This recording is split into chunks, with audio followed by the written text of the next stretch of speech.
өліп талып беріліп жобаңа бар күшіңді салмасаң, әлбетте оның бір нәтижесі болмайды да. Тиіп қашқаннан ешқандай пайда жоқ. Онша емес сияқты, бұл өте ме өтпей ма, причем тут жаңағы тамақ пен телефонның қандай қосындысы бар деп адамдар көрмеуі мүмкін. Бірінші правиласы айтайық, ол көп араласу керек. Көп араласу керек, көп жүздесу керек. Эгоны сындырып тастау керек. Мен қазір жазсам бүйте ма, сөйте ма деген керек емес та. Хей деп күліп жаңағы деп бүйтіп. Сондай адамдар үнемі жетістікке жетеді. Мықты кәсіпкерлер көбінесе шахмат ойнайды екен. Вау болады да, сол моментте бүйтіп істеуге болады екен ғой, оказывается деген сияқты. Содан кейін сәл басылып қалады.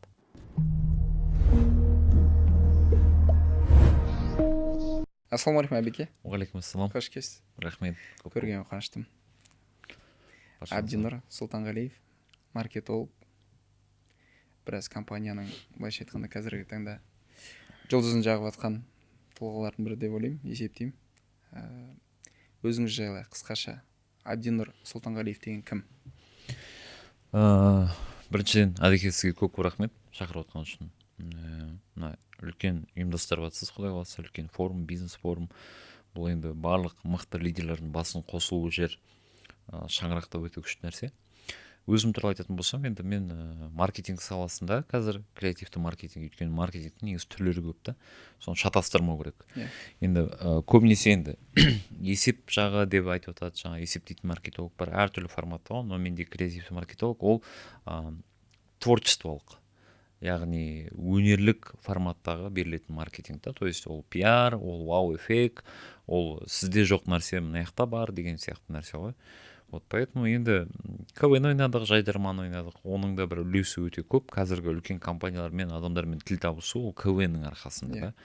Өйткені сен сол моментте сахнада тұрып 5 минуттың ішінде әзіл сату керексің да. Сол сатуды сен маркетингке қолданасың. Хит-ТВ-де жұмыс жасадым, біраз телеканалдық форматтарда қалай дұрыс сөйлеу керек, қалай дұрыс форматта бағыттау керек, дауысты қалай қою керек деген барлығын түсініп, үйреніп, енді қазір сол креативті маркетинг саласына келдім деп айтсам болады. Жақсы, өте жақсы. Енді дәл осы жерде көрермендерге де айтқым келеді. Абдинұр бұл кісі бұйырса Сана бизнес форум 2, осы форумның маркетинг жағын ол консультация жасап жүргізіп жатқан ұйымдастырушылардың бірі. Бұл кісі бағдарламасын дайындап, ішіндегі қандай форматта өтетіні жайлы бірден бір ұйымдастырып, осыны ойластырып жатқан кісі. Енді қысқаша Сана бизнес форум 2 қандай стильде өтеді, қандай барлығын айтпаңыз, енді бірақ ашып. VIP туралы айтсақ болады. Енді ол өте керек нәрсе ғой енді. Негізі форумдар өте көп. Оның болғанына шын жүректен мен өз басым қуанамын. Ақылды болған адамдар, қазір ақылдылар көп болып кетті дейді мысалы. Мен оған шыны керек қуанам. Неге? Себебі кезінде ата-бабамыз ақылды болды ғой.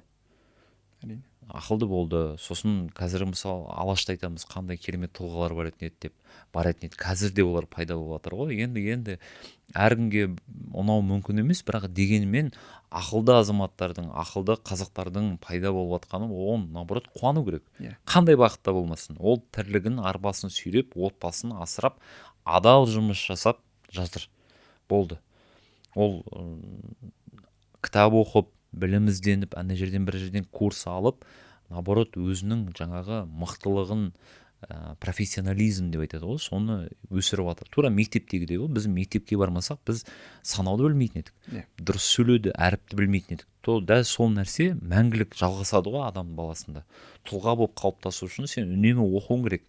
Ол жаңағы диванда отырып алып, анау жаман, бәрі ақылды шеттеріне, бәрі советчик, бәрі бірдеңе дегенін білмеймін. Мен наоборот ондай адамдарды көрсем, ана іштей от алып, мен де сондай болғым келеді. Бұл қалыпты жағдай дейсіз ғой. Қалыпты жағдай. Сол үшін қателеседі, ойымен бөліседі, тәжірибесімен бөліседі. Әлбетте, енді ең бастысы ол адам қанша дегенмен алға басып жатыр да.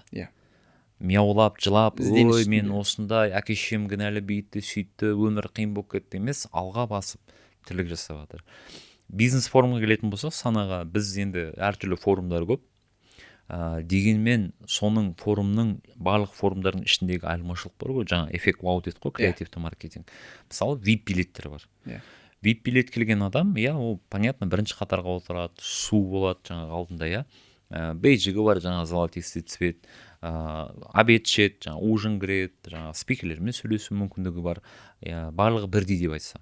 Осы жолы біз неге әр билеттің, әр стандарт жаңағы бизнес деп жатырық қой, соның әрқайсысына вау эффект беру керек. Мысалға, елестетіңізші, бүгіннен бастап біздің бизнес форумда, жаңағы сана бизнес форумда осы 13 қазанда өтетін бизнес келген адамды біріншіден ешқашан болмаған жеке менеджері болады. Яғни випта. Сіз келдіңіз, сізді аэропорттағыдай осындай фамилияңыз, аты жөніңіз аэропорттағыдай күтіп алады. Жеке менеджер. Сіз деп жүрмейсіз та. Қарсы алады сізді, сіздің суретіңізден біледі, сізді алып келеді да. Арнайы қызыл дорожка төселген, ана Air Астанадағыдай дейді ғой, мысалы, соның отдельный регистраторы болады, VIP деген қызыл дорожка, мынандай ленталары бар, VIP деген жазуы бар. Ресепшнде кәдімгі Air Астанадағыдай, мысалы, стюард форматында отырады ресепшнде. Сол кісі күтіп алады, және бейджиктің орнына, мысалы, біз ойладық, неге бейджик? Давайте паспорт форматында. Яғни бұл Air деп қояқшы, Air Астана. Яғни бұл үлкен бір борт деп есептейік. Бұл борттағы барлық жаңа келетін 300 адам үлкен бір мүмкіндікке, болашаққа ұшады. Бизнес саяхат. Яғни бизнестің әрбір андай островтары дейді ғой, сол жерде болып шығады да. Өйткені біз саяхат арқылы көп нәрсені білеміз ғой. Мына мемлекетте бүйтеді екен, мияқта сөйтеді екен. Тура сол форматта да бизнестің әрбір өзінің қалаларына, мемлекеттеріне бір жолдама саяхат аттанып келеміз. Және осы жолы VIP-та біз біріншіден әрқайсысында менеджер болады, құрметті достар. Екіншісі, әр VIP-тің алдында планшет тұрады, Apple-дің. Неге десеңіз, әр шығып атқан спикердің презентациясы экранда, телевизорда емес, дәл алдындағы планшеттен қарап отырса болады. Ұмыт кеткен, керекті пайдалы ақпараттарын ауыстыру арқылы келесі біліп отырады. Және арнайы сухофрукты отырады. Восточный сладостар тұрады алдында. То есть VIP-тің VIP екенін көрсетпекшіміз да. Енді айта берсек көп, күшті фишкалар өте дайындап жатыр. Дегенмен қызықты болуға, есте өте мұқият қалуға барынша тырысып жатырмыз. Өте керемет, жақсы. Осы кезде енді мен көрермендерге, кәсіпкерлерге бір үндеу ретінде айтқым келеді. Біздің форумға шақырмаймыз, біз сіздерді VIP алуға шақырамыз. Өйткені және Әбдинұр мырза айтқандай, сана бизнес форумда енді әрине бөліп жару емес, бірақ бұл VIP-та біз өте ерекшеліктер, өте үлкен преимуществолар беріледі. Және де бизнеста да, стандартта барлығында әрине бір құндылық, бір дүние болады, бірақ солай бұл жіті, бұлай әр қайсына бір подход дейді ғой. Сондай дүниені жасап жатырмыз. Сол себепті бұйырса VIP алыңыздар, келіңіздер, өте құнды ақпараттар тыңдап, бір бизнес саяхат жасауға бізбен бірге болыңыздар. Рахмет сізге, Әбеке, осындай өте үлкен тәжірибеге, керемет подходқа. Енді мынаған оралсақ, жаңағы айтып отырсыз, маркетолог, әрине маркетологпын, бірақ мен креативный маркетолог. Маркетинг жасайтын басқа тұлғалар бар, менікі креатив бойынша. Барлығымыз білетін өте үлкен кейстардың бірі, ол енді айту керек деп ойлаймын, ол Kegis Group. Kegis Group компаниясында сіз сол жерден біраз таныды, ол жерде өте үлкен дүниелер жасадыңыздар. Сол жердегі бір тәжірибеңізбен, сол жерде жасаған кейстермен бір бөлісіп кетсеңіз. Kegis Group ол үлкен бір корпорация ғой, компания. Ішінде Саламбро, Хорика форматы, Жекас Донер, Халсайс, көптеген брендтер көп. Өзім осыдан бір жыл бұрын доктор PhD атандым. Мейрамханасы және рахмет. Мейрамханасы бойынша сол өзіме де ұнайды негізі. Ресторан, тамақ, осы общепит дейді ғой, өзіме ұнайды. Қызмет көрсету саласы. Қызмет көрсету саласы өзіме ерекше ұнайды. Өйткені тамақтандыру болсын, кофеге үлес қосу, жалпы тамақ, біріншіден тамақты жақсы көремін деп айтайық. Сол тамаққа деген кішкентай кездегі махаббаттан қазіргі маркетингке осындай келдік. Енді көптеген кейстер болды. Оның ішінде Саламброға бір үлкен бір кейс бар. Өте өзіме ерекше ұнайды, жалпы халыққа да ұнайды. Өз басым Стив Джобсты көп зерттейтін, ұнайтын. Подачасы, характері, өйткені мықты кәсіпкерлердің бірі ғой, енді есте қалатындай. Сол кісінің айтқан бір сөзі қатты ұнатты маған. Не бывает плохих идей дейді, а бывает плохая реализация дейді. Біз ойлаймыз ғой, бой өтпей қалды, жасай бет кезінде болмай қалды, бүйтті, құйт. Бірақ өзіміз соған максималды түрде берілген жоқпыз да. өліп талып қырылып жұмыс жасасаң, сол өзің идеяңа ше, азаннан кешке дейін еңбек етіп адамдармен сөйлесіп білім ізденіп болмаса бір курсты барып сатып алып бір адамдармен шай ішіп кездесіп сөйтіп әйтеуір білім іздеп ютубтан қарап сөйтіп бірдеңе дамып сөйтіп өліп талып беріліп жобаңа бар күшіңді салмасаң әлбетте оның бір нәтижесі болмайды да. Тиіп қашқаннан ешқандай пайда жоқ. Сөйтіп содан келе Саламбуроға жаңа бургер пайда болды үлкен форматта. Сосын біз ойладық, біз ешқашан біз үнемі точкалардың жаңа точка ашылады нүктелердің соның ғана ашуын жасайды екенбіз да. Күштілеп әншілер шақырып біраз ақша кетіп жатыр, филиалдар ашылып жатыр, халық келіп жатыр, күшті дамып жатыр. Бірақ филиал емес, филиалдың ішіндегі бір кішкентай продукттың өзін жарқыратып жіберуге бола ма деген ой болды да. Сөйтіп 14 сентябрь келатты, бізде бір ай бойы халықты жылыттық, өйткені 14 сентябрь iPhone 14 iPhone шығарып жатты Apple компаниясы.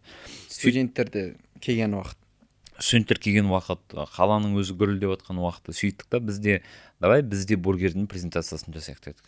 Халықтың бәрін жинадық, кәсіпкерлер келді, блогер, тиктокер бәрі келді. Ерло Бек дейтін блогерді Стив Джобс қылып киіндірдік, джинсы, очки, домалақ, қара водолазка. Сөйтіп Салам Pro Max деп ат қойдық. Тура iPhone коробкасында жасадық. Бірақ бұл жерде де қиыншылық болды, өйткені сенің ойыңдағы затты барлығы көре білу мүмкін емес. Әлбетте оған содан кейін сенде андай спор болады да.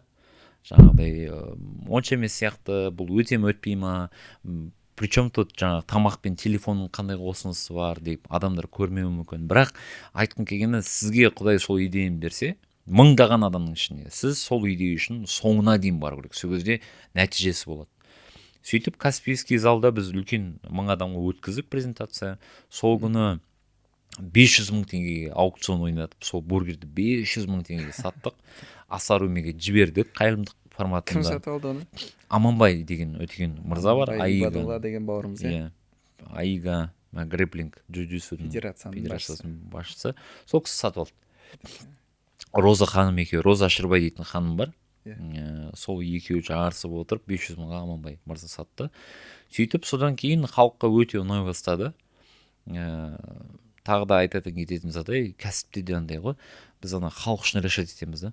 Бұл слишком қымбат, мына кофе 1000 теңгеге десек, ол ешкім келмейді деп біз халық үшін шешіп тастаймыз, клиент үшін ше. Негізі шешпеген дұрыс та. Үнемі предлагать ету керек та. Бізде мынандай жаңа новинка шықты, дәмін көріңіздер, қалай екен деген сияқты. Халық уже өзі таңдап алады. Кез келген зат сондай екен. Біз қазір ол қымбат болады, ол кім келеді, скидка жасау керек, ойба бүйту керек, сөйту керек дейтін болсақ, ол алысқа апармайды да ол дүние. Сондай форматта. Идеяны өлтіреді, тоқтатады дейсіз ғой. Енді ең үлкен кейстердің бірі осы. Қалған өте көп. Сіз енді кейстарыңыздан білеміз ғой, жасап жатқан қоғамдағы. Енді дәл осы жерде сіз айтқан сөзіңізден әбеке көп кәсіпкерлеріміз жұмыс жасайсыз. Кәсіпкерлерде осы дүние, және сіз айтқан дүние қателіктер болады. Кейбір кезде фаундер құрушысы қалаған дүниені командасы түсінбейді. Арада раскол болады. Бір мысалы сізді консультацияға шақырады, сізбен сұхбаттасады, бір ойы бар бір өз ішіндегі. Соны жасағысы келеді. Өйткені енді бір әр кәсіпкер өзі бір құндылық беруші ғой. Және дегі қоғамдағы бір мәселені шешуші, сол арқылы тауар ұсынады, қызмет ұсынады. Сондай бір дүниені командасына жеткізеді, айта алмайды, бірақ бір не болады. Осы кәсіпкерлердің арасындағы жиі қайталанатын, жиі болатын қандай қателіктер бар осы, әсіресе маркетинг бойынша.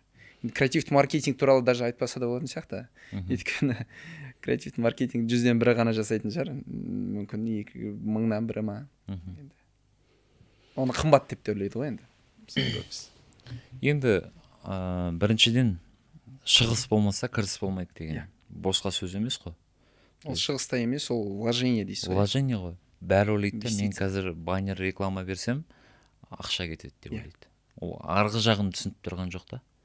Мен қазір біреуге бір бартер арқылы тегін берейінші, осы көмек болсыншы десе, сразу қиындатып жібереді да, мен ақшам кетіп жатыр, ол тегін бүйтіп жатыр, сөйтіп жатыр. Әр нәрсенің өзінің нәтижесі бар екенін білдім мен. Бірінші нәрсе, мен өзімнің опытымды айтып кетейін. Мына All Stars бастады ғой баскетбол. Оны қазір айтамыз, оған келеміз. Просто айтқым келгені, соның бір шетін айтып кетейін. мен бір баскетбольный клубқа көмектестім. Иә. Өзім қызық бардым, жігіттер спортты дамытып жатыр, жасап жатыр, енді бюджеттері мықты емес. Бардым да айттым, жігіттер, мен сендерге көмектескім келеді. Давай мен ведущий тауып берейін, ойындар, приздер алып келейік, қызықты болсын, матчты күштілеп өткізейік. Қалтамнан шығарып ведущийге де төледім, анаған да сөйттім, оларға түр бермеймін, олар сізге төлеуге ұят болып жатыр дедім, айтамын, керек емес. О баста менің ниетім сізге көмектесу болды. Сіз қазір менің ниетім құртпаңыз, мен дұрыс емес болады. Как будто мен ақша үшін келгендей боламын сізге деді да. Көмектесі келе, енді өзім енді бизнес кәсіпкерлердің арасында осыны дүние ашқаннан кейін залды сұрадық, 2 айым мысалы 500 мың теңге ғой енді. Енді что происходит? Залды барып алайын деп жатсам, ана жігіттер звондап тұр ғой, әбеке уайымдамаңыз. Біз сіз үшін сол ақшаны төлеп тастадық дейді ғой. 3-4 рет көрген ғана жігіттер сіз үшін барып 500 мың теңгені төлеп, договорына қол қойып, осындай деп жасап тұр ғой. Құдайдың берген берекесі ғой. Ол неге? Өйткені о баста сіз ешқандай ниетсіз әйтеуір, арам ойсыз көмектестіңіз ғой адамға. Сол саған бүйтіп келіп тұр да. Айтқым келгені, енді кәсіпке болатын болсақ, көп араласу керек. Бірінші кезекте көп араласу керек. Яғни қателік көп араласпай ма сонда кәсіпкерлер? Иә, әлбетте. Өзімен өзі жабық кәсіп жасап жүреді. Өзімен жабық, өз командам, өз шаңырағым, осының жігіттермен, қыздармен жүре берейік анау деген. Бірінші правиласы айтайық, ол көп араласу керек. Көп араласу керек, көп жүздесу керек. Эгоны сындырып тастау керек. Мен қазір жазсам бүйте ма, сөйте ма деген керек емес та. Өзің жаз, іштен кетпейді, сен ішерің түсіп қалмайды да. Көп араласу керек. Өзің кәсібіңе байланысты, мысалы, сіз кофе сатасыз ғой. Кофе мамандарымен, кофеге қатысты адамдармен, кофеге қатысты емес адамдармен бәрімен араласқан жөн. Өйткені олардан бір инсайт алып жүруге болады. Екінші нәрсе, үнемі вложение жасау керек. Кез келген вложение өзің командаңның басталады. Яғни Якоб Кали айтады ғой, кезіндегі өте керемет мультимиллиардер, бостан босқа айтпаған ғой. Скорость основателя дейді, скорость команды дейді. Өзіңіз ұйқы, ояу, өзіңіз білмей не істеп жүрсеңіз, деп жүрсеңіз, командаңыз да сондай болады. Өзіңіздің тәртібіңіз мықты болатын болса, кешікпейтін, уақытында істегісі келсін қопарып тастайтын, тимбилдинг жасайтын. Қазір Құдай қаласа біз жасаймыз деп сосын жоқ болып кетпейтін. Нақты өзіңіздің орындасаңыз, командаңыз да сондай болады. Ең күшті вложение ол командаға. Командаңыз сіз үшін жанып, сіздің бизнесіңізді өзіңкіндей чувствовать үшін, сіз үнемі оларға жай кішкентай бір шоколад болсын беріп, мен сені құрметтеймін, сен біздің команда болғанына рахмет десе, ол адам сізге өте риза болып, сіздің кәсібіңізге, жұмысыңызға адал болады. Үшінші нәрсе, ақшаны санай бермей, әлбетте 5-6 жыл бойы доход болмайды ғой. Болады енді, бірақ андай емес. Бум, доход емес та. Бір көлік алып, коттедж алып кететіндей. Алған әр ақшаны сіз өзіңіздің компанияға салып отыру керек та. Реинвестиция. Инвестиция. Неге? Мысалы, менікі жаңа осындай синий цвет, басқа кофейнялардікі сурет салып жатыр уже, әртүрлі персонаждар қойып жатыр. Мен неге өйтіп жатқан жоқпын? Так, маған да солай істеу керек. Өйткені қазіргі заманда әбеке өте жылдам да барлығы. Тез жылдам дамып жатыр. Сол себепті бізде үнемі адамдармен жақсы араласуымыз керек. Ең күшті совет маған ұнайтын, аш адаммен араласу керек екен ғой. Кезінде айтушы еді, сен 4 миллионерлермен аралассаң, 5-ші сен де боласың дейді. Иә, сен боласың, бірақ біз сол ортаға барғанда миллионер ғой, жағдай бәрі күшті. Біздің сағымыз сынып қалуы мүмкін да. Мен әлі жүрмін, не істеймін. Иә, жұрттар бүйтіп жатыр, сөйтіп жатыр. Сіз сондай адам болғыңыз келеді, бірақ сіз аш адамдармен көп аралассаңыз, который жан тұрғанша бірдеңе істеу керек, от алу керек, аз ұйықтайды, кітап көп оқиды, адамдармен кездеседі, анадан білім алады, хей деп күліп жаңа, деп бүйтіп. Сондай адамдар үнемі жетістікке жетеді. Мен талайын көрдім ғой, спортта да талайын көрдік, ондай супер білімі жоқ, бірақ адамдармен араласқан кезде ана кісінің жетістігі үлкен жоғары деңгейде отыр. Энергиясы толады. Яғни мен характерім осындай, мен Құдай өйстіп жаратқан, мен осындай бір қайсар мінезді, мен айтқаннан қайтпаймын, о десе, бо десін деген қазір өтпейді ол. қазір кішкене андай грубо говоря жылан бейім. сияқты болу керек қой, жан жақты да, енді шақпайтын жылан да, енді қылқындырмайтын, шақпайтын жылан. Адаптация өте қажет дейсіз ғой, иә, бейімделгіш тезірек, иә, әлбетте тезірек шешім қабылдайтын заман. Қазір отырып алып о деп ана кітап жазатын заман емес та, тез. Жақсы. Енді қазір біраз нәрсеге тоқталса болады сізбен, иә, әңгімелер сағаттап, өйткені көп дүниені естідік аузыңыздан, инсайттарды. Шынымен енді мен қазір тоқталғым келетін дүние ол бұйырса жылдың жаңалығы деп отырмыз, енді жыл біткелі жатқан жоқ, әлі біраз уақыт бар. Оны бұйырса біз сана бизнес 2 форумында жариялаймыз, официально ресми бұйырса. Ол All Stars бизнес және де спорт комьюнити дейді ғой, клуб құрып жатырсыз. Бұйырса үлкен бастама, сізге сәттілік. Бұйырса бізде құрамындамыз. Енді ол жерде мен түсінім бойынша тек қана мәселе спортта емес. Әлбетте. Мәселе тек қана ол ортада емес. Керісінше бір комплексті, бір кешенді түрде бір жасалған бір сондай бір шешім болып тұр. Соған тоқталсаңыз. Күшті, рахмет Әдіке. Біздің Әділет мырза клубта уже тез шешім қабылдайтын азаматтарды өз басым өте жақсы көремін, одан үйренемін көп нәрсе ондай кісілерден. Тарс дейді, кофе остывает дейді ғой, сол сияқты барлығын қызып тұрғанда соғу керек екен. Көп зерттедім да. Иә. Неге әлемдік мықты кәсіпкерлер немен айналысады осы? Жарайды, кәсіп понятно, бірақ кәсіпке ойды қаяқтан жинақтайды, қалай ол күшті сөйлейді, қалай форматта ойланады, қалай күшті шешімдер қабылдайды. Зерттей келесем, көптеген мықты кәсіпкерлер жаңағы комьюнити дамытады екен, көп араласады екен, көп жерге барады екен. Сосын олардың барлығы айтуынша шақырған жерден қалма дейді. Ол кісі сені құрметтеп шақырып тұр ғой, 1 рет шақырады, 2 рет шақырады, 3 рет шақырады, жарайды 7-ші рет шақырады. Содан кейін сіз де кетесіз де көзден, қойшы дейді, не керегі бар дейді. Сіз қиналғанда ол адамның кеңесі керек болып қалған кезде уже сізге суый қарайды да, керек емес сіз. Өйткені құрметіне лайық жасап тұрған жоқсыз ғой сіз. Ал сізді таңдап тұр ол кісі. Сол себепті шақырған жерден қалма демекші. Соның бәрі мықты кәсіпкерлер көбінесе шахмат ойнайды екен. Сценарий жазатын кісілер болсын, ой жүнектелетін болсын, шахмат ойнайды екен. Яғни шахматтағы стратегия тез шешім ғой. Уақытта өтеді бір, сол нәрсенің бәрі кәсіпте, өмірде көмектеседі екен. Қайдағы жоқ шахмат деудің қажеті жоқ, пайдалы нәрсе. Ал өзіңе керек болды, ертең өзің көресің жеңісін. Мықты кәсіпкерлер спортпен айналысады. Именно командный спортқа өзін салып жібереді екен ғой. Маған анау ұнайды, мынау ұнамайды емес, қызықты ортаға өзіңді алды, салып жібер. Неге? Фитнеске сен бардың, качаться еттің, ешкіммен араласып тұрған жоқсың. Өз денең качаться. Ол да жақсы, ол да тамаша. Жүзуге барып жатсың, ол да жақсы. Бірақ командный спортқа өзіңді салсаң, сен сияқты 20 адам жүр. Олар слабый емес, олар да мықты. Олар ана спорт ұнаған үшін келіп тұрған жоқ. Олар мықты, андай сол жерде кофейнеде отырып кофе ішіп, мен миллиард жасаймын деген әңгіме емес, сол жерде өзінің лидер екенін дамытады. Сөйтіп зерттей келе баскетбол форматы өте ұнады. Сөйтсем баскетболда қызықты 24 секунд беріледі екен ғой. Давление ғой. Сіз допты алдыңыз ба, уақыт кетті. 24, 23, 22 ойлаңызшы. Анаған пас бердіңіз, ол анаған берді. Сіз ана жаққа жетпей жатып уақыт болып кетуі мүмкін да. Тезірек шешім қабылдау көмектеседі. Площадка өте кішкентай. Одан нәтиже көрсету керек. Очко алу керек. Әлбетте, очко алу керек. Өйткені очкосыз онда қандай не керек бар деген нәрсе. Давление, площадка кішкентай. Соперник постоянно қасыңызда. Сіз ашылып жүру керексіз. Яғни сол моменттерді мен ұзақ зерттей келе, анализ жасап, тестировать еттік бір жыл бойы. Өзіміз жиналып ойнай бердік. Сөйтсем, көп нәрсе түсіндім ғой. Осындай екен. Яғни допты біз клиент қылып алдық. Міне клиент, саған бір клиент бар. Енді осы клиентті сен дұрыс обрабатывать етуің керек та. Дұрыс шешім қабылдап, жаңағы финишына жасауың керек.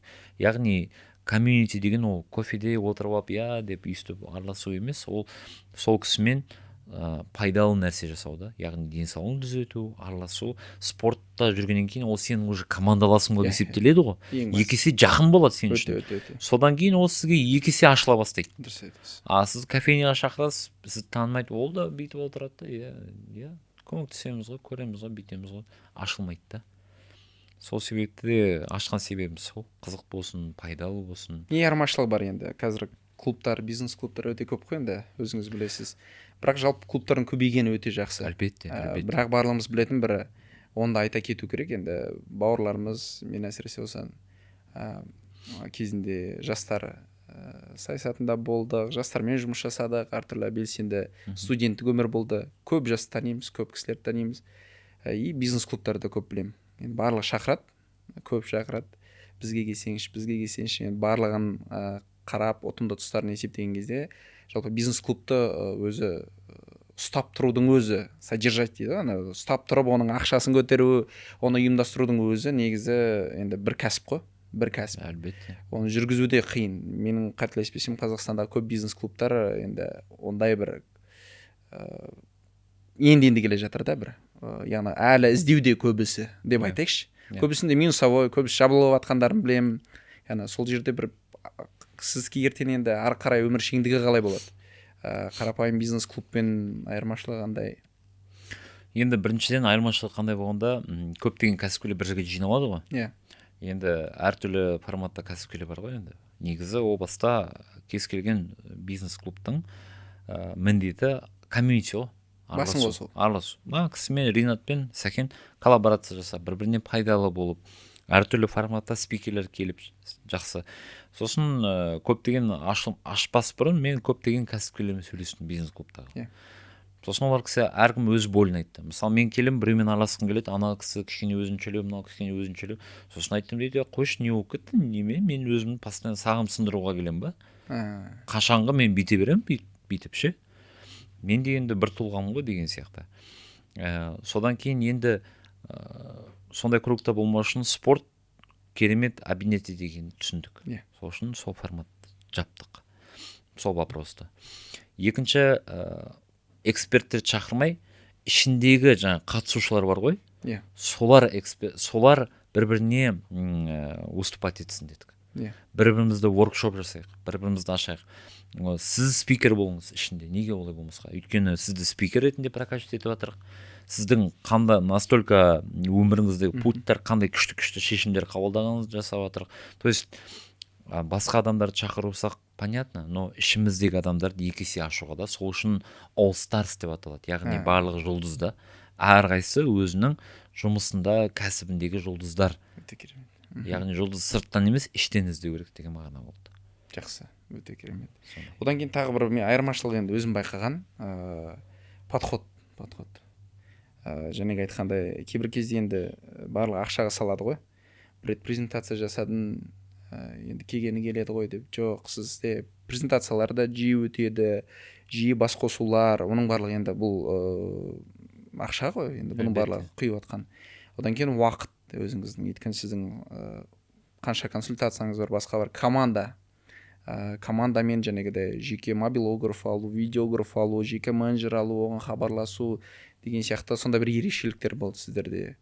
Енді оның барлығы бір өте үлкен вложенияны қажет етуде де, сол себепті. Ары қарай, яғни бұл бизнес модель ретінде өзін ақтайды деп, былай енді есептеп қойдыңыз ғой дегенім ғой, айтайын дегенім. Енді бұл әрине сіздің ішкі қалауыңыз, ол бір. Бірақ бизнес ретінде бұл бизнес модель ақталу керек қой. Бір қызық айтайын ба? Расын айт дейді ғой, үнемі ше. Біз әйеліміз екеуміз сөйлесеміз да. Әйелім менде галп бойынша стратег бірінші орын. Менде бірінші орында будущее ше. Футуристика, иә. Соған ол да бір кәсіп бастайын деп жүрді. Маған айтады, мен дейді 2 жыл болды соны ойлап жүргеніме. Сен бүгін келді, ертең бастап кетесің дейді. То есть Relator'да топтап отырасыз деп. То есть мен андай бір жақсы жері үнемі болашаққа деп жұмыс жасайды екенмін да. Мен шыны керек бір отырып есептеген жоқпын. Мен ана позицияны ұстаған дұрыс та. Идеяға сен тұрсың. Алда істеп кете бер. Ары қарай ертең бәрін көресің. Қиналсаң да түссең де ештеңе қылмайды, соңына дейін бар. Кредит аласың ба, кредит алып бар. Ештеңе етпейді. Бірақ өзің сенбесең, басқа адамдар тоже саған сенбейді. Қалай десек те, яғни тәуекелге бару керек, идеяға сеніп дейсіз ғой. Әлбетте, иә. Өйткені қараңызшы, қандай барлық мықты компанияның кәсіпкерлері, ашылушы кәсіпкерлердің бәрі рискке барған ғой. Мысалы, Starbucks 77-ші рет барған кредит алуға, 77-ші рет бермеген, ойлаңызшы. Екінші реттен қайтып кетуге болатын еді ғой. Жоқ, соңына дейін барғанда алды ғой. Если ол кісі 77-ші рет бармаса, біз Starbucks туралы білетін бе едік? Білмейтін едік. Рискке барды соңына дейін. Макдональдс үйін салды, көлігін салды, амал жоқ. бәрі күлді оған. Ол ағаш сатты, орындық сатты, посуда сатты, немен айналыспады, соңына риске барып жетістікке жетті. То есть айтқым келгені, бірінші біз есептеп алсақ, анда қиын болып кетеді да. Мен ертең қалай аяқталады, бүйтеді. Өйткені қатты тәуекелге кету керек деп ойлаймын. Өте дұрыс айтасыз. Осы жерде тағы бір сұрақ, негізгі туатын есеп. Өйткені кәсіпкер ретінде көп кәсіпкерлердің бір өспейтін, келесі этапқа, келесі деңгейге өспеудің негізгі себебі осы сияқты вложение тұрғысынан. Өйткені барлығымызда енді бала шаға, барлығымызда жеке өмірі, қалауы, нелер бар, гештальттар бар ғой, жабылмаған. Сол жапқысы келеді, біреу көлік мінгісі келеді, жақсы, біреу үй алғысы келеді, біреу ана істегісі келеді, басқа. Кәсіпке келген кезде кішкене сол жаңағы инвестиция құю жағы тоқтап қалады. Барлығын ойласа, бір идея ойласа, мысалы креативный ой келді, сіз айттыңыз. Ол оны қабылдай алмайды. Неге қабылдай алмайды? Бірінші ақшасын есептейді. Конечно. Яғни кәсіпкер үшін әрдайым ол дилеммада, ол қанша тұрады екен деген әңгіме ғой бірінші. Мынандай сіз бір идея айтсаңыз, маркетингі осындай болады деп, ол бірінші ақшасын санап бастайды да. Сол себепті де шешім қабылдауына бірінші кезекте оның қанша тұратыны әсер етіп кетеді де. Сол себепті ол идеялар өліп қалуы мүмкін дегенім ғой. Сонда кезде сіз қандай шешімдер қабылдайсыз? Мысалы, қандай кеңестер бересіз? Мен танитын кәсіпкердің барлығында сол мәселе сияқты. Менің өзімде де. Біз ақшамен есептейміз, енді барлық кәсіпкердің болі сол ғой. Бағана да айттым ғой. Мен ана клубқа көмектесіп едім. Алла тағала маған екі еселеп көмектесіп жатырды. Бұл өмірде енді барлығы ақшаға тірейтін болсақ, ақшаны бірінші очередке қоятын болсақ, алыстай береді ғой. Қазір так мен няқа бүйтсем, ертең бүйтіп қалам ба? Ол дұрыс қой енді. Есептеу дұрыс. Рисктің алдын алу ғой енді. Алдын алу. Бірақ мен мысалы өз басым қандай да бір форум болсын қалмаймын. Өйткені мен ол форумға барып біріншіден білім алуым керек. Өйткені ол адам өзінің жаңағы грабли дейді ғой орысша, тигенде сонысымен бөлісіп тұр ғой. Ертең мен өзіме жазып аламын. Так, оказывается, мынандай жолдар бар екен, мынау қиын екен ғой деп өзіме түртіп алсам, менің берген жаңа VIP билетке мысалы, болмаса 40 мың теңге, 50 мың теңге сатып алған билетім маған екі еселеп келеді да. Потому что мен ойлаңызшы, 8 сағаттың ішінде қанша адамдардың білімін аламын да өзіме. Мен ол күнді ұйқыға кетіруім мүмкін, болмайтын бір адамдармен кездесуге кетіруім мүмкін, пайдасы жоқ, бір дүние көруге, кино көруге, бірдеңе істеуге, тамаққа кетіруім мүмкін. Ол жаңа лучше мен барып экономить етпей өзім үшін керемет білім алуым керек та. Кішігірім MBA дейсіз. Мен отырып алып, ой, мына кісінікі ұнамады, бүйтеді, мен сарапшы болмауым керек. Мен магнит болуым керек қой, жұтып алуым керек. Маған бәрібір болу керек. Отырып алып, мына біртүрлі сөйлей алмайды екен, өзінің дикциясы жоқ. Қайдағы дикция, қайдағы не? Марғұлан ағамыз айтпақшы, сен забор свой поправь дейді ғой. Яғни өз арбаңды, өзіңді ғана ойлайды, тірлігіңді ойла. Сол жерден алу керек. Енді айтқым келгені ол бірінші адам айтып тұрмын ғой бағанағыдай жұмысына беріліп істемейтін болса, одан нәтиже жоқ та. Одан вложение жасамасаң, әлбетте саған бір мүмкіндік келмейді. Іште қалау адам. Іште қалау. И байқайсыздар ма, үнемі бір вау эффект жасайтын адамдар жетістікке жетеді. Мысалы, жақында донер ашылыпты. Донер арбузбен. Бәрі күлді, аха, мына біртүрлі. Мен де күліп отырмын. Мысалы, нәтиже қандай? Сатылып жатыр. Барлық адамдар барып жатыр, барлығы алып жатыр. Болды, Сол себепті үнемі жаңашылдыққа ұмтылу керек. Ана старый неде қалып кетпеу керек та, мышлениеде ше. Ой, ол өтпейді, ол кімге керек бар, ол не керек бар, анау деген сияқты, мысалы. Подкаст студия мысалы, ашылды. Біз ойласақ болды, ой, кімге керек бар, ол кім түсіреді берді бірдеңе. Подкаст студияда. Өте көп қой, мен де ашылам ба бірдеңе сияқты деп ше. Бірақ сен қаншалықты жүрегіңмен сенсең бұның жобасына, Алла тағала ашып береді жолдың бәрін. Одан кейін андай бір неде болу керек сияқты түсінік. Мысалы, осы кісілерді подкаст студияны мысалы ашқан кезде ол кісілердің естігенін адамдар ыңғайлы жерде жасаған да. Мысалы, осы студияның өзі ыңғайлы, біз таңдауымыздың себебі біз әртүрлі студиялармен жасап көрдік енді. Мысалы, енді біреуін жақсы жаман демейміз, бірақ айтудағы себеп мысалы андай адамдар клиент үшін де, мысалы ыңғайлылық барынша, қаланың ортасы ол қымбат бола ма, енді мына жердегі райондар қанша тұратын біз білеміз ғой, бұл орталығында әрдайым аренда қымбат, бірақ жоқ, клиентке бірінші орында әрдайым үнемді ыңғайлы болу керек. Бастапқыда мүмкін біз минус боламыз, бірақ ары қарайғы уақыт бұл подкаст студия көбі таңдайтын бір жер болу керек деген сияқты шешім болған екен. Сол сияқты ғой, менің ойымша бұл клиентке ыңғайлану, бастапқыда ақша таппауың мүмкін, сен көп ақша таппауың мүмкін, бірақ сен әрдайым вложениедасың да, былайша айтқанда, сосын кейін жемісін көресің, мысалы жылдап деген сияқты. Рахмет Әбеке, өте қызықты инсайттар алып жатырмын, ақпараттар. Енді біз сана бизнес форумға оралсақ, сіздің сол жерде сөйлейтін тақырыбыңыз жәнегі айтып өткендей осы креативті маркетинг біздің қазақ тілді кәсіпкерлерге өте қажет деп ойлаймын, есептеймін, бір тақырыптың бірі. Ол жерде сіз қандай инсайттар айтасыз, қандай спич болады, сол бойынша бөлісіп өтсеңіз. Енді көптеген форумдарда шығып жүрмін. И сахнада бұл форум ерекше дейсіз ғой. Бұл форум ерекше, өйткені мен ойлаймын, что бұл форумда көзі жанып, андай бірдеңесін өзгерткісі келіп, сол нәрсені түсіне біле, заманға сай жаңа дүние жасағысы келетін адамдар келеді деп ойлаймын. Өйткені мен қанша форумда жаңағыдай выступать етіп жүрмін ғой, бірақ көп адамдардың бүйтіп көздері жанып отырғанмен қорқыныш көп та. Қалай болады екен, қалай істейді, то есть қалай істейді екен, қалай бетейді. Адамдар андай көбісі үйреніп қалған екен да, мынандай салаға жаңа жазып алады бірдеңе істеу. Бірақ көп адамда бір вау болады да, сол моментте бүйтіп істеуге болады екен ғой, оказывается деген сияқты. Содан кейін сәл басылып қалады. Мен ойымша енді бұндай форумдарға көп барған дұрыс қой. Өйткені білім артық етпейді. То есть 40 мың теңгеге бір киім алуға болады. Сізге спикер ұнауы мүмкін. Білмеймін, жалпы адам аш болу керек қой кез келген нәрсеге. Яғни форумға келген кезде мен сіздің айтқаныңыздан түсініп отырған, адам аш болып келу керек. Енді бұл Стив Джобстың да айтқаны, сосын адам сынап келмеу керек. Егер адам мысалы мынау не айтады екен, анау не айтады екен деп келсе, енді адам әрине ол кезде қабылдау қиын болатын сияқты да. Енді үлкен кәсіпкер ағаларымыздың да айтқан сөзі бар да, сен деген, енді ол жерде қатты айтқан, бірақ мен тупоймын деп кел деген сияқты. Яғни мен білмеймін, ештеңе білмеймін, мен үйренгім келеді, мен қалай істесе болады екен деген сияқты. Сонда бір адам ниетте, сондай бір өзін шынымен эгосын үйге тастап сөйтіп келетін болса, бұл жерде айтылған дүниелердің барлығын шынайы түрде ықыласпен қабылдайды дейді. Соны кейін реализация жасау әлдеқайда жеңіл болады да, өйткені сен оны өзіңе отырғызасың, өзіңе қабылдайсың.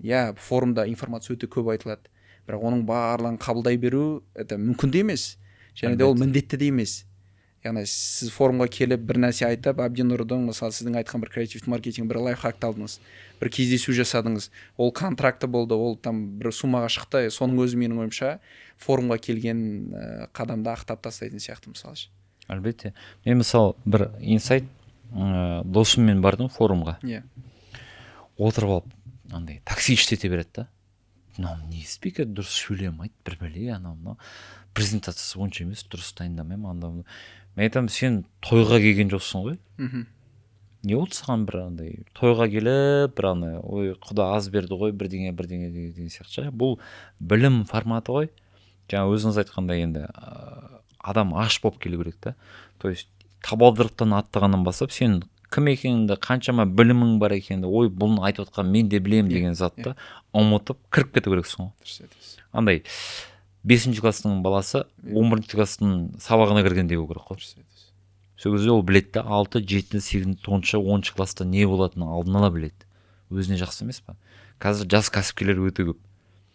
Олар көбейіп жатыр. Ол ненің себебі? Өйткені олар 18 жасқа барып тыңдайды. 17 жастағы балалар кәсіп бастап жатыр. Олар форумда көп жастар отырып алып блокнотқа жазған кезде бар ғой, ана сен де сондай болғың келеді ше. Біреу телефонға түсіріп атады, ақыл кеңесін алып атады. Енді сондай адамдар тез өседі да. Отырып алып, оның мына киімі дұрыс па, бірдеңе дұрыс па, оның бәрі саған қатысы жоқ қой. Саған басты қатысы, мына кісі қалай жетістікке жетті. О 5 жылдық нәрсесін саған жат етіп 20 минутте беріп алды. Жазып алдың. Ана кісі айтып жатыр, инсайт жазып алдың. Үйге барып қарадың, примерно мен де осындай зат жазсам, жасап көреді. То есть орыстарда бір жақсы сөз бар ғой, зачем ломать то, что работает дейді. Соны қайталау керек та. Сол себепті бұл енді мектеп қой. былайша айтқанда мектепке тағы да үнемі оқуды қайталауға өмір жасқан кейін бітпейді ғой. Әрдайым ізденісте болу дейсіз ғой. Әрдайым ізденісте жоқ, иә, өзі адам баласы ретінде кәсіпкер прогрессивті жас ретінде әрдайым ізденісте жаңашылдыққа бейім болу керек сияқты, ашық болу керек сияқты. Сол кезде жаңағы жаңа адамдармен танысасыз, жаңа ойлар келеді, жаңа нейрондардың бір былайша айтқанда оянады деген сияқты ғой. Сол жағынан Әбеке, сізге рахмет көп. Сізге де рахмет. Енді форумды абыроймен бірге атқарып өтуді нәсіп етсін. Аумин. Жақсылықта көрсек. Рахмет сізге. Аумин.